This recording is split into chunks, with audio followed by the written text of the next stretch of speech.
नमस्कार, प्रदेश के चर्चित डिबेट शो 5 के प्रहार में आप सभी का बहुत स्वागत। मैं हूं आपके साथ हेमंत कुमार। आज का मुद्दा आरपीएससी में खेल, आरएएस की रैंक को लेकर रंग। दरअसल राजस्थान लोक सेवा आयोग की तरफ से होने वाली कई भर्ती परीक्षाओं में फर्जीवाड़े के गंभीर आरोप लगते रहे हैं, लेकिन पहली बार आरपीएससी ने आरएएस भर्ती परीक्षा 2018 को लेकर अपनी गलती मान ली है। आरएएस भर्ती 2018 के रिजल्ट में आरपीएससी ने 4 साल बाद बदलाव किया। 24वीं रैंक पर चयनित होने वाली आरएएस अधिकारी पद्मा चौधरी की रैंक बदल करके 39वीं कर दी गई है। आरएएस भर्ती 2018 के इस फाइनल रिजल्ट में 24वीं रैंक प्राप्त करने वाली पद्मा चौधरी की उत्तर पुस्तिकाएं सोशल मीडिया पर बाकायदा पूरे प्रदेश के सामने आ गई थी। वायरल कॉपी में साफ दिख रहा था कि आरएएस के मेंस एग्जाम में पद्मा चौधरी ने जिस प्रश्न का उत्तर दिया ही नहीं, उसमें भी आरएएस के महारथी और बुद्धिमान एग्जामिनर्स ने उसे 7 नंबर दे दिए। क्या आप ये सोच सकते हैं? Can you imagine? सवाल का जवाब दिए बिना राजस्थान की आरपीएससी और एग्जामिनर द्वारा 7 नंबर दिया जाना हैरान कर देने वाला मामला है। और इसका अंदाजा आरपीएससी को 4 साल बाद लगा, जब आरपीएससी की आंख खुली, उसने छींटे मारे और एक पत्र जारी कर दिया। इसी से सब कुछ साफ हो गया कि किस तरीके से हमारी भर्ती परीक्षाओं को लेकर के निष्पक्षता निचले से निचलेतम पायदान पर चली गई है और आरपीएससी एक बार फिर से सवालों के घेरे में है। आखिर आरपीएससी में सुधार कब होगा? लाखों बेरोजगार प्रदेश के आरपीएससी की तरफ आशा भरी निगाहों से देखते हैं, लेकिन उनके साथ होता क्या है? क्या सरकार, सिस्टम, प्रशासन सब कुछ चुप्पी साधे हुए हैं? कब आखिर ईमानदार अभ्यर्थियों के साथ न्याय होगा?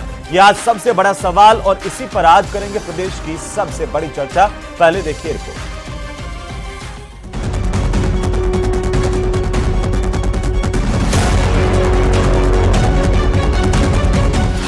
आरपीएससी ने माना आरएएस 2018 भर्ती में फर्जीवाड़ा।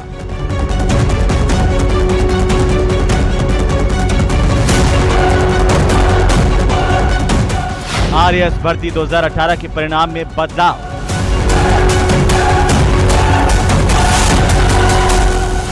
24वीं रैंक वाली 39वीं रैंक पर आई।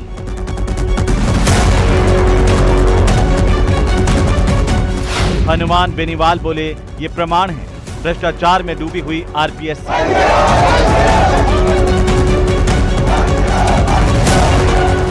आरपीएससी में खेल, आरएएस की रैंक पर रन।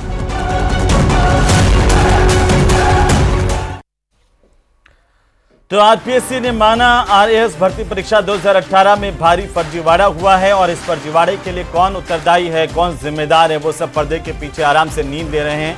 आरपीएससी की तरफ से ये बता दिया गया कि 7 नंबर जिस खाली कॉपी में दिए गए थे और उसको दुरुस्त कर लिया गया है। लेकिन क्या इससे ये पूरी की पूरी भर्ती परीक्षा सवालों के घेरे में नहीं है? उन अभ्यर्थियों का क्या हो जो साल भर मेहनत करते हैं, सालों साल तक मेहनत करते हैं और सब कुछ दांव पर लगा करके तैयारी करते हैं, लेकिन आखिर में बाजी कौन मार रहा है? आखिर में क्या ये फर्जीवाड़ा ईमानदार अभ्यर्थियों पर भारी पड़ रहा है? ये कैसे रुके, इस पर भी चर्चा करेंगे। आप सबके महत्वपूर्ण सवालों को लेकर के चर्चा की शुरुआत करूं, उससे पहले हमारे खास मेहमानों का परिचय करवा दूं। हमारे साथ हनुमान बेनीवाल आरएलपी के संयोजक और सांसद जुड़ चुके हैं, जो लगातार आरपीएससी के फर्जीवाड़े को बंद करने के लिए ग्राउंड जीरो पर बैठे हुए हैं। युवाओं के साथ, बेरोजगारों के साथ ये मांग कर रहे हैं कि सरकार इधर भी ध्यान दीजिए। हमारे साथ मनोज मीणा जुड़ रहे हैं, बेरोजगारों के नेता, लगातार इस मामले को उठाते रहे हैं। पौरुष भारद्वाज हमारे साथ हैं, कांग्रेस पार्टी के प्रवक्ता, और साथ ही साथ हमारे साथ हैं भारतीय जनता पार्टी के प्रवक्ता शैलेंद्र गुर्जर साहब, जो बताएंगे कि कैसे उनकी सरकार आने के बाद शिकंजा चारों तरफ से कस दिया गया। ऐसा कसा कि अब कोई नहीं बोल रहा कि फर्जीवाड़ा कहां पर हो रहा था, कहां हो रहा है। इस पर सब चुप्पी साधे हुए हैं। बहुत स्वागत है आप सभी का इस चर्चा में। हनुमान बेनीवाल जी, सबसे पहले आप ही से शुरुआत करूंगा। आरपीएससी ने गलती मानी और आपने मुद्दा उठाया। लगता है कि आपने जब आवाज उठाई तो दूर तलक गई। ये तो सिर्फ एक मामला है सर, कैसे देखते हैं? क्या आरपीएससी पूरी की पूरी फर्जी है? उस पर संज्ञान लेना चाहिए, जांच होनी चाहिए। बोलिए हनुमान जी। आरपीएससी भ्रष्टाचार का अड्डा है। 2014-15 के अंदर इलेक्ट्रॉनिक मीडिया और प्रिंट मीडिया ने जब इस आवाज़ को उठाया तो हबीब खान गौरान चेयरमैन थे और उनके बेटी का मामला उछला। उस समय विधानसभा में स्थगन के माध्यम से मैंने ही मामला उठाया, मैं विधायक था निर्दलीय, और गृह मंत्री गुलाब चंद कटारिया ने खड़े होकर कहा कि चेयरमैन भी गिरफ्तार होंगे, तब वसुंधरा जी ने चेयरमैन को बचाने का प्रयास किया, उसके बावजूद कटारिया जी अड़े और हबीब खान गोरान जेल के अंदर गए। और मैं हमेशा यही मांग कर रहा हूँ कि 2005 से लेकर 2025 तक 20 साल में जितने चेयरमैन बने उनके रिश्तेदारों की आप जांच करा ले, किसके रिश्तेदार आ रहे हैं आरपीएस या अच्छी सेवा में गए, और जिनके ग्रेजुएशन में 2nd डिवीजन और 10th 12th में 3rd डिवीजन थी तो वो आरएएस में कैसे चले गए, आरजेएस कैसे बन गए, आरपीएस कैसे बन गए। सारे चेयरमैन जितने थे उनकी जांच होनी चाहिए। और ये आरपीएससी का जो पद्मा का मामला है, आरपीएससी ने गलती स्वीकार की, ये भारी भ्रष्टाचार है। ये किस आरपीएससी के चेयरमैन के सदस्य कहने से ये 7 नंबर ज़्यादा दिए गए, ये जांच का विषय। रैंक कम करके भ्रष्टाचार को छुपा रही है आरपीएससी के 2018 की सभी कॉपियां सार्वजनिक हो, जो मैं लगातार आरोप लगा रहा हूं, ताकि और कितनों के साथ अन्याय हुआ ये भी राजस्थान का नौजवान जानना चाहता है। 2018 के अंदर जिस तरह पद्मा हनुमान पकड़ा गया, जिसको दूसरे के डम्मी के रूप में पकड़ा, ऐसे बहुत से लोग हैं जिन पर आरोप लगे, फर्स्ट आने वाले पे भी आरोप लगे, दूसरे लोगों ने लगाया कि बहुत भारी भ्रष्टाचार आरपीएससी के अंदर हुआ है। और ये खेल 2005 के बाद चालू हुआ जो 2025 तक चल रहा है। मैं चाहता हूं कि आरपीएससी भंग करे सरकार, और भंग करने में ये बहाना नहीं बनाए कि आरपीएससी भंग हम नहीं कर सकते। आरपीएससी भंग करने के सरकार को गवर्नर को और गवर्नर को राष्ट्रपति को देना है, तुरंत 10 मिनट में भंग हो जाएगी। और फिर जो आप नियुक्तियां करते हो आरपीएससी के अंदर, उसको यूपीएससी की तर्ज पे आरपीएससी में नियुक्तियां हो, और किसी न किसी एक मुलजिम का नार्को टेस्ट कराएं कि 20 साल में कौन कौन किस किस भर्ती आरपीएससी ने कराई, कौन सी भर्ती में फर्जीवाड़ा हुआ, किसके कितने लोग पकड़े गए। अब एसओजी सब इंस्पेक्टर भर्ती के अंदर 400 का फर्जी का दावा कर रही है, लेकिन गिरफ्तार तो 53 हुए, 400 कब पकड़ेंगे? तब तक तो आधी उम्र निकल जाएगी लोगों की। इसलिए हम बार बार सीबीआई जांच की मांग कर रहे थे। आरपीएससी भ्रष्टाचार का अड्डा बन गया। आरपीएससी के सामने से निकलते हैं ना गाड़ी में, तब भी लोग कहते हैं कि ये रही भ्रष्टाचारियों वाली वो आरपीएससी। और हमें दिल्ली में लोग कहते हैं कि हनुमान जी डिग्री दिलवा दो, राजस्थान में डिग्रियां मिलती है। हनुमान जी बीजेपी कहती है कांग्रेस के राज में हुआ, कांग्रेस कहती है बीजेपी के राज में हुआ। देखिए, दोनों सरकारों ने जम के राजस्थान को लूटा, इसमें कोई दो राय नहीं। गहलोत वसुंधरा के समय, और भजन लाल जी किन ताकतों से पता नहीं संचालित हो रहे हैं, क्या कर रहे हैं। और भजन लाल जी को तो कोई कुछ कह ही नहीं सकता, क्योंकि इन्होंने तो मोदी जी को ही श्रद्धांजलि दे दी थी। तो मोदी को ही दे दी तो बचा क्या फिर? बताओ कौन रोक सकता भजन लाल जी को? प्रधानमंत्री को श्रद्धांजलि दे दी इन्होंने, सत श्री अकाल को सत अकाल बोल दिया। तो भजन लाल जी हैं, चाहे जो कहते हैं, कौन रोक सकता? पर्ची से बने मुख्यमंत्री हैं। हनुमान जी, मैं आता हूं आपके पास में, और भी मेहमान एक एक टिप्पणी उनके भी ले लूं। मनोज मीणा, ये लगातार बेरोजगार मांग उठाते रहे आरपीएससी को लेकर के। पहले डॉक्टर किरोड़ीलाल मीणा जब विपक्ष में थे तब लगातार उन्होंने आवाज भी उठाई। ये इसी भर्ती परीक्षा को, आरएएस भर्ती परीक्षा 2018 को, जिसमें उन्होंने ये जो फर्स्ट पोजीशन पे रही, उनके खिलाफ भी आवाज उठाई कि इसकी जांच हो जाए, लेकिन जांच हुई नहीं। अभी जब हनुमान बेनीवाल ने ये आवाज उठाई और उसके बाद आरपीएससी ने ये गलती मानी है, सुधार भी किया है, कैसे देखा जाए इसको? देखो, ऐसा है, आज हनुमान बेनीवाल जी को पूरे प्रदेश के युवा धन्यवाद दे रहे हैं कि उन्होंने आरपीएससी का पर्दाफाश किया। और आरपीएससी पे आज से नहीं, बहुत लंबे समय से सवाल उठते आए हैं कि आरपीएससी में बड़े लेवल पे भ्रष्टाचार हो रहा है। और 2018 की जो टॉपर है, हम भी कह रहे हैं ना, जो टॉपर है उसकी भी जांच कराइए ना, उनकी कॉपी भी आप सामने लाइए, पता लग जाएगा कि उनकी कॉपियों में भी कैसे कैसे नंबर दिए गए हैं सर। और ये पद्मा चौधरी का कोई अकेला मामला नहीं है, अभी तो बहुत सारे मामले ऐसे हैं, अगर जांच होगी तो सामने आएगा। आरपीएससी बिल्कुल भ्रष्ट हो चुकी है और पूरे कुएं में भांग उड़ी हुई है। आरपीएससी में कुछ भी सही नहीं है, आरपीएससी का पुनर्गठन होना चाहिए। बीजेपी ने वादा करा था।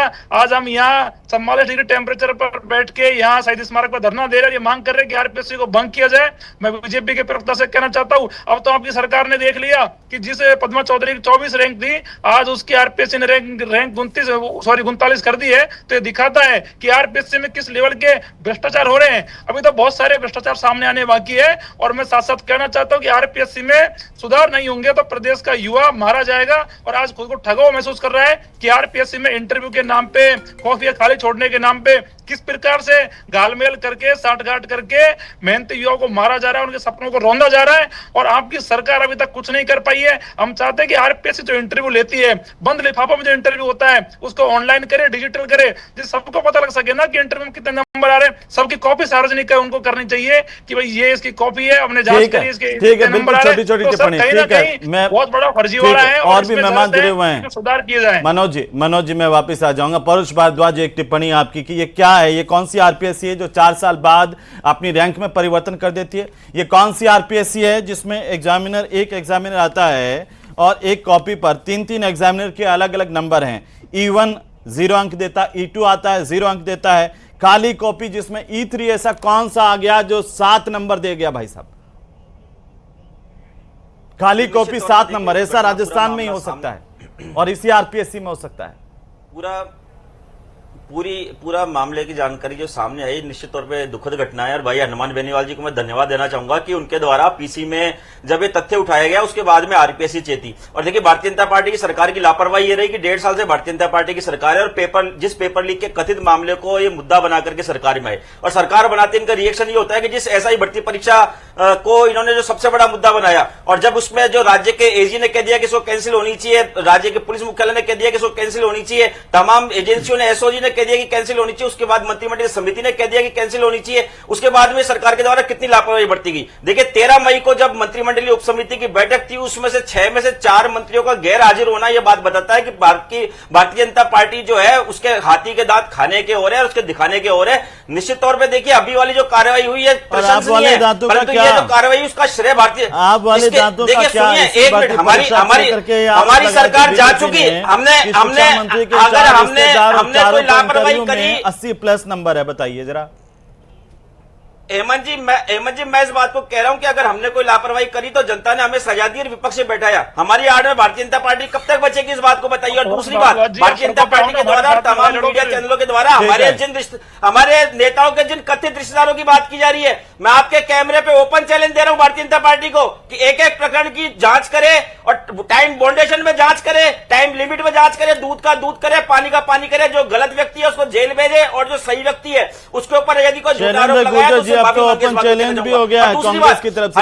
और परुष भारद्वाज, अगर इतना फर्जीवाड़ा हो रहा है, एक मिनट परुष भारद्वाज जी, इतना फर्जीवाड़ा हो रहा है तो जाइए मैदान में बैठिए, हनुमान बेनीवाल बैठे हुए हैं, आप जाइए बैठिए मैदान में। कांग्रेस पार्टी का एक नेता, और मैं तो भूल गया था आपके, तो जब गांधी परिवार पर कोई टिप्पणी करेगा तब आप सड़क पर उतरते हैं। सॉरी, हाँ शैलेंद्र गुर्जर साहब। नहीं, देखिए ये बेरोजगारों के मुद्दे पर थोड़ी कांग्रेस सड़क पर आती है। ये तो छोटे मामले आपके लिए छोटे मामले, आप इनको तवज्जो नहीं देते, छोड़ दीजिए, रहने दीजिए। जब कोई गांधी परिवार पर टिप्पणी करेगा तब आप प्रदेश में प्रदर्शन करेंगे, तब आप सड़क पर आते हैं। ऐसे छोटे मोटे मामलों का क्या राजस्थान के बेरोजगार युवा तो पहले भी ठीक थे, अभी भी ठीक रहेंगे। क्या फर्क पड़ता है? पूरे दर्शक देख रहे हैं इस बात को। कांग्रेस सरकार को जनता ने सजा दे दी, आप कब तक सजा देंगे? भारतीय जनता पार्टी को कब तक बचाएंगे? दूसरी बात, जब तक सिस्टम में बैठे एक एक आदमी को सजा नहीं मिलेगी, जो जिम्मेदार है इन बेरोजगारों के सपनों का कत्ल करने के लिए, तब तक ना सिर्फ आपकी जिम्मेदारी, हम सब की जिम्मेदारी है कि लड़ते रहे। शैलेंद्र गुर्जर साहब बोलिए। ठीक है, मैं कह रहा हूं जब इतना फर्जीवाड़ा है तो कांग्रेस पार्टी एक भी दिन बाहर क्यों नहीं आई है? भारतीय जनता पार्टी कहाँ है आपके नेता? हनुमान बेनीवाल जी ने इनकी सरकार के मंत्री के ऊपर आरोप लगाया। अरे इतनी शर्म है तो हनुमान बेनीवाल जी के साथ में ही जाके बैठ जाओ। क्या कार्रवाई की, पूछिए ना आप इस बात को। एक आदमी विपक्ष के नाम पर लड़ रहा है, इतनी शर्म है तो हनुमान जी के पास जाके बैठ जाओ कि भाई आप, हम तो नहीं कर सकते, आप कर रहे हो, कम से कम साथ दे रहे हैं। अब शांत हो जाइए, आप आवाज कम कीजिए परुष भारद्वाज की, जल्दी से। शैलेंद्र गुर्जर साहब, ठीक है, शैलेंद्र जी बोलिए, ये कैसी आरपीएससी है? आपके नेताओं ने कहा था जब सरकार बनेगी इस आरपीएससी को रिकंस्ट्रक्ट कर देंगे, किसी और ने तो नहीं कहा था, सब भूल गए।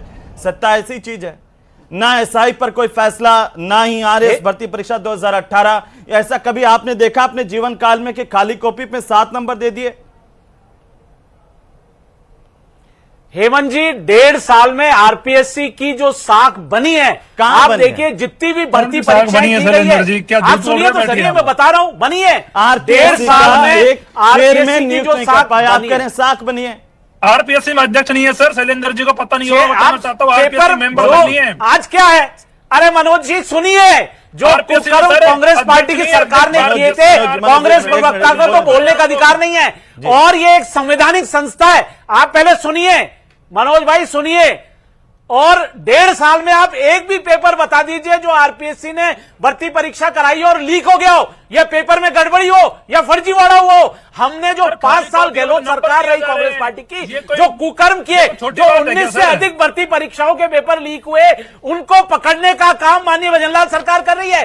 वही आरपीएससी सदस्य हैं, वही आरपीएससी के कर्मचारी हैं। हमने इस तरह से उनके ऊपर लगाम लगा दी है, जो गलतियां की हुई थी उनकी जांचें की जा रही है, उनके सारी, अच्छा, यही तो बता रहा हूं, उनके सारी संपत्तियों का ब्यौरा दिया जा रहा है। एसीबी द्वारा पूरा शिकंजा कस दिया गया है। सर सुन तो लीजिए, एक आरपीएससी का चेयरमैन, इतना फर्जीवाड़ा हुआ, आप ही के नेता उठाते थे ना, डॉक्टर केवड़लाल मीणा आंदोलन करते थे ना कि आरपीएससी में फर्जीवाड़ा, हमारी सरकार आएगी तो जांच करेंगे। इस प्रदेश की जनता को आज बताइए शैलेंद्र जी, दिल खोल करके बताइए कि अब तक 1.5 साल में एक भी आरपीएससी के चेयरमैन से पूछताछ हुई है क्या? इसी आरपीएसटी का कनिष्ठ लेखाकार 25 लाख की रिश्वत की राशि लेते हुए एसीबी ने धर दबोचा था, गिरफ्तार किया था। इसी आरपीएससी का मेंबर, इसी आरपीएससी से जुड़े दूसरे लोगों पर कार्रवाई हुई, लेकिन आरपीएससी का एक भी चेयरमैन 1.5 साल में पूछताछ भी हुई क्या?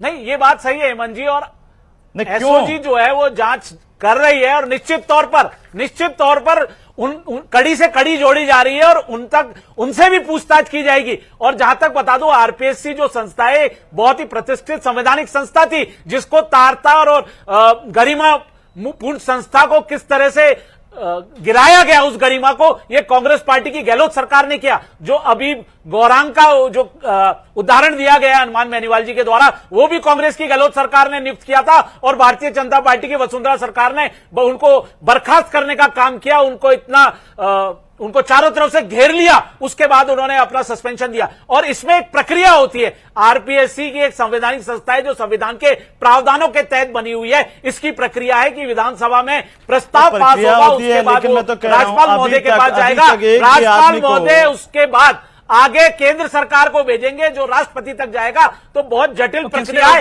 आप बताइए, बीमारी का इलाज करना चाहिए या शरीर को खत्म कर देना चाहिए? हमने 1.5 साल में आरपीएससी की बीमारी का, हनुमान जी, जो बीमारियां आरपीएससी में लगी हुई थी, उनको खत्म करने का काम किया। मैं चैलेंज करता हूं, एक भी पेपर आरपीएससी का अगर लीक हुआ हो तो बता दें इस चैनल के माध्यम से। शैलेंद्र जी, एक मिनट हनुमान जी बोलिए। अभी इसमें ऐसा है जी, जब 23 के अंदर सरकार बनी और मैं भी विधायक बन के आया, गवर्नर का अभिभाषण हो रहा था, उसमें 2 घंटे तक मैंने रोका अभिभाषण को, प्रयास किया। इसमें कोई, ये संवैधानिक संस्था है, एमएलए एमपी भी संवैधानिक है, मंत्री भी संविधान से जुड़े हैं। आप ये बताइए कि एमएलए को ऐसी भी पकड़ रही है आपके, अगर भ्रष्टाचार कर तो पकड़े, अच्छी बात है, तो आरपीएससी में आखिर क्या हो गया? आप एक चिट्ठी लिखें, आपकी डबल इंजन की सरकार है, भजनलाल जी गवर्नर को, गवर्नर राष्ट्रपति को, और आधे घंटे के अंदर आरपीएससी भंग हो जाएगी। ये संवैधानिक संस्था बनाई किसने? आरपीएससी को किसने बनाया? राजस्थान के कानून से तो आरपीएससी बनी है, राजस्थान सरकार ने तो बनाई आरपीएससी। जब गठन हमने किया तो हम इसको भंग कर सकते हैं, अधिकार है हमारा। कोई भी संवैधानिक संस्थान कोई चिट्ठियों से भंग नहीं होती है साहब। आप सांसद हैं, आपको सारी संसदीय प्रक्रियाओं को पता है, संवैधानिक प्रक्रियाओं को पता है। चिट्ठियों से कोई संस्था भंग नहीं होती है संवैधानिक, उसके लिए पूरा प्रोसेस दिया हुआ है संविधान में। सरकार जब आपको विधानसभा में प्रस्ताव पास किया जाएगा, मैं चैलेंज करता हूं, आरपीएससी के तमाम चेयरमैन से क्यों नहीं पूछताछ हुई? वही सदस्य थे कांग्रेस। वो ये हनुमान आप लोग जी, वो ये मान रहे हैं कि हमने अभी तक एक भी चेयरमैन से पूछताछ नहीं की, ये सही बात है। कांग्रेस पार्टी को बोलने का अधिकार नहीं है। शैलेंद्र जी, हनुमान जी पूछ रहे हैं कि भाई नहीं हुई पूछताछ, तो क्यों नहीं हुई? ये दिखाता है क्या कि आप प्रतिबद्ध हैं भ्रष्टाचार को खत्म करने के लिए? पौरू जी शांत हो जाइए, रोकिए, जिनको अधिकार ही नहीं है। ये तो कांग्रेस बीजेपी की बात नहीं है। पौरू सुनिए ना, पौरू भारद्वाज की आवाज डाउन कीजिए, बहुत डिस्टर्ब करें। सर मेरा निवेदन आपसे सुनिए, आप सर सुनिए, एक बार शांत हो जाइए। आप जो भ्रष्टाचार के ऊपर जो राय रखते हैं, इतना भ्रष्टाचार आपकी सरकार के वक्त में एक भी भर्ती परीक्षा सही नहीं हुई, और आप कह रहे हैं कि इसको खत्म करना चाहिए, उसको खत्म करना चाहिए। आपने क्यों नहीं कर दिया फिर कांग्रेस पार्टी की सरकार ने? शैलेंद्र जी उनसे मत लड़िए, इधर पेश कीजिए। शैलेंद्र जी उनको छोड़ दीजिए, वो अभी ठीक रास्ते पर नहीं है।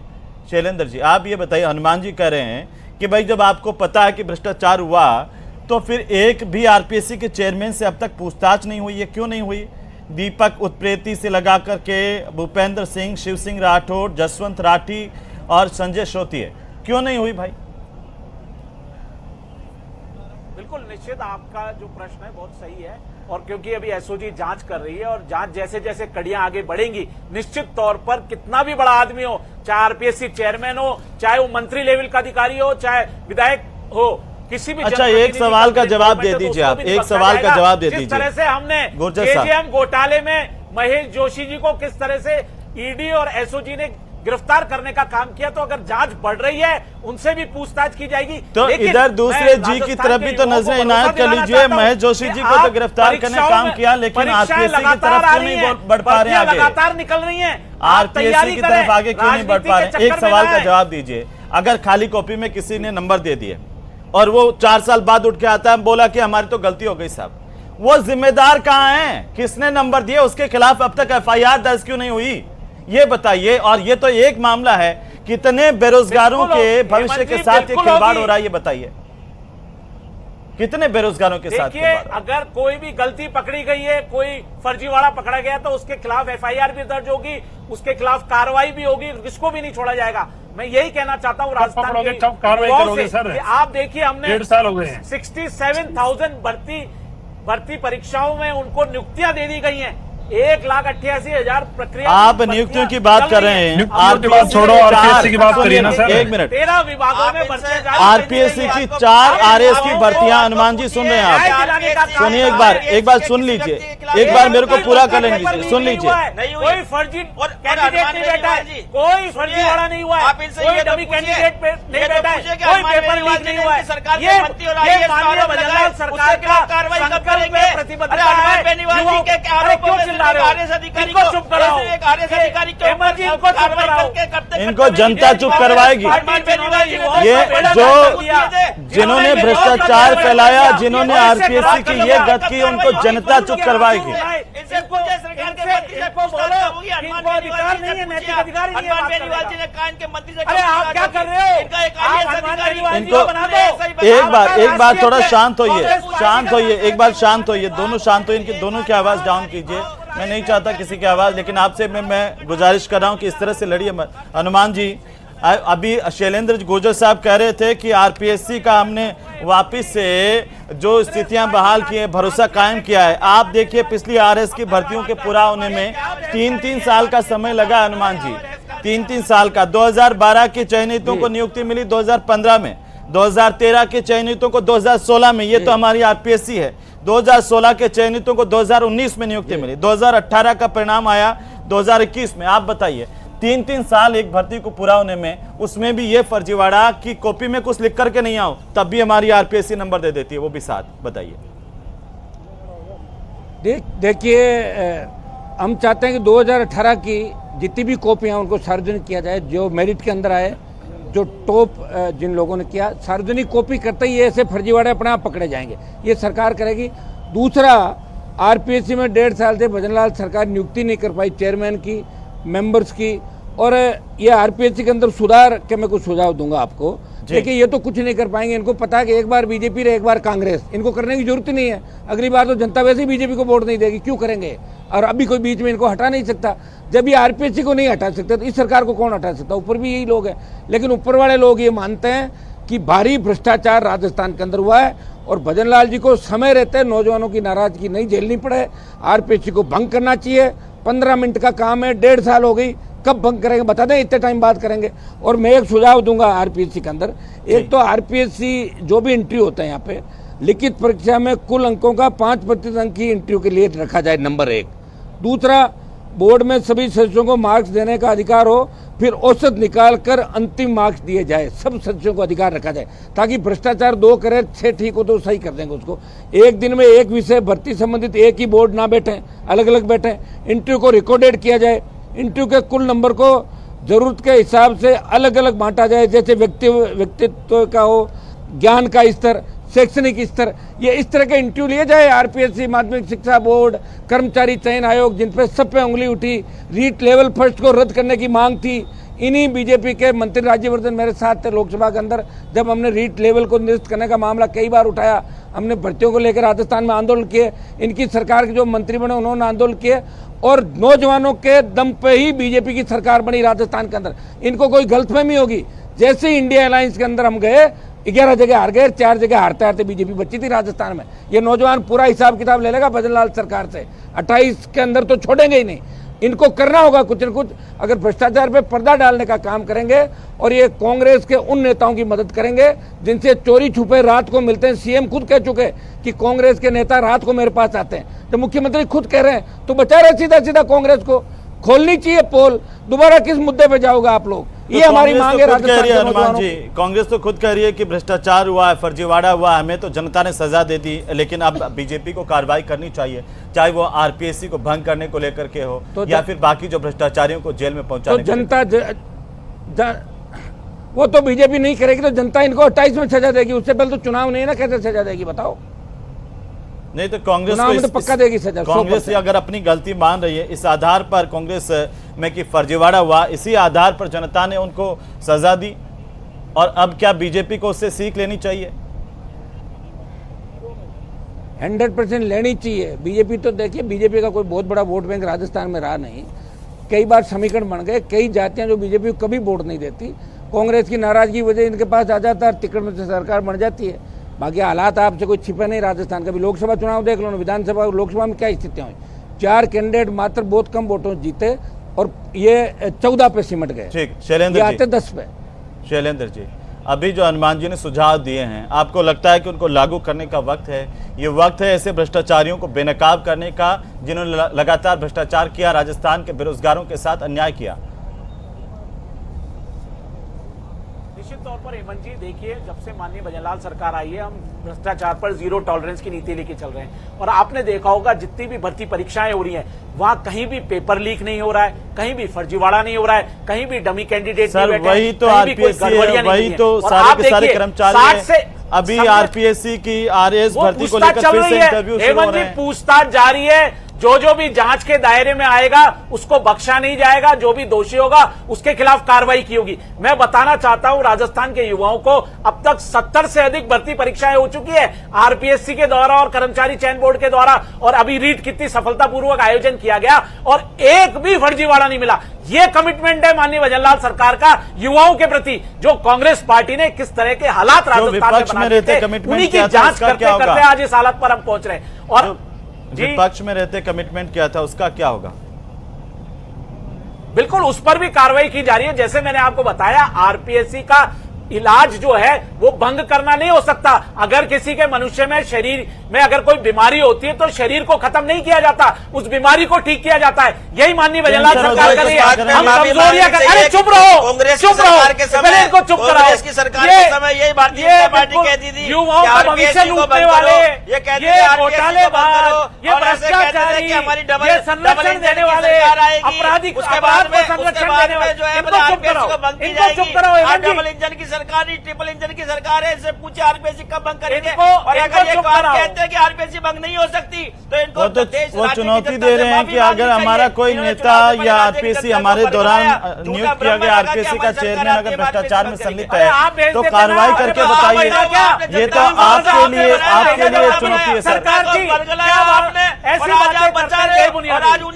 चलिए एक छोटी सी टिप्पणी मनोज मीणा, जो हनुमान जी ने सुझाव दिए हैं, क्या कहना चाहेंगे आप? आपके पास भी कोई सुझाव है जिससे बेरोजगारों को राहत मिले? मनोज मीणा जी, ठीक है जी सर, ऐसा है जो सुझाव हनुमान बेनीवाल जी ने दिए हैं, तीसरे मोर्चे का कोई अस्तित्व नहीं है जी, बोलिए। उन पर अमल करे, आरपीएससी उन पर अमल करे और उन्हें लागू करे, जिससे राजस्थान के बेरोजगार युवाओं का भविष्य को बचाया जा सके। सर मैं ये पूछना चाह रहा हूँ बीजेपी के प्रवक्ता से, पहला सवाल तो कि आरपीएससी एक कॉपी की जांच 2 बार करती है, तो इतनी बड़ी मिस्टेक कैसे हुई है और कितने सारे लोग हैं और उन पर कार्रवाई होगी कि नहीं होगी? कार्रवाई कब करेंगे सर? और आरपीएससी का अध्यक्ष, आरपीएससी मेंबर कब बनेंगे? और एक बार सर जो चोरी करने की आदत हो जाती है उसके ऊपर भी एफआईआर भी दर्ज होगी। जिसने भी एग्जामिनर ने ये 7 नंबर दिए खाली कॉपी में, वो कह रहे हैं उसके खिलाफ भी एफआईआर दर्ज करेंगे, उस पर भी जांच करेंगे और कार्रवाई करेंगे। सर 2 बार कॉपी चेक होती है, उसके बावजूद भी तीन बार कॉपी चेक होती है आरपीएससी की, जैसे E1, E2 और E3 3 बार कॉपी चेक होती है। और उसके बाद भी अगर ये फर्जीवाड़ा हो रहा है तो उस पर लगाम लगनी जरूरी है। हनुमान जी ने जो सवाल उठाए और जो सुझाव दिए हैं शैलेंद्र गुर्जर साहब, मुझे उम्मीद है कि आप सरकार तक पहुंचाएंगे और आपकी सरकार कार्रवाई इस पूरे मामले को लेकर करेगी। कांग्रेस के लिए नसीहत ये निकल करके आ रही है कि सिर्फ आप बैठ के कमरों में देखते रहिए और बेरोजगारों के नाम पर सिर्फ बातें करते रहिए। बेरोजगारों के लिए उतरना पड़ता है सर, मैदान में भी आना पड़ता है, बेरोजगारों की आवाज बुलंद करनी हो तो जैसे हनुमान बेनीवाल बैठे हुए हैं। बहुत शुक्रिया चर्चा में शामिल होने के लिए। कुल मिलाकर के आरपीएससी के इस खेल को लेकर के कई सवाल खड़े हो रहे हैं। सरकार कह रही है कि भरोसा रखिए, हम जांच भी कर रहे हैं, जरूरत पड़ेगी तो रिकंस्ट्रक्ट भी करेंगे, कार्रवाई की जा रही है। उम्मीद है कि सरकार कार्रवाई करे।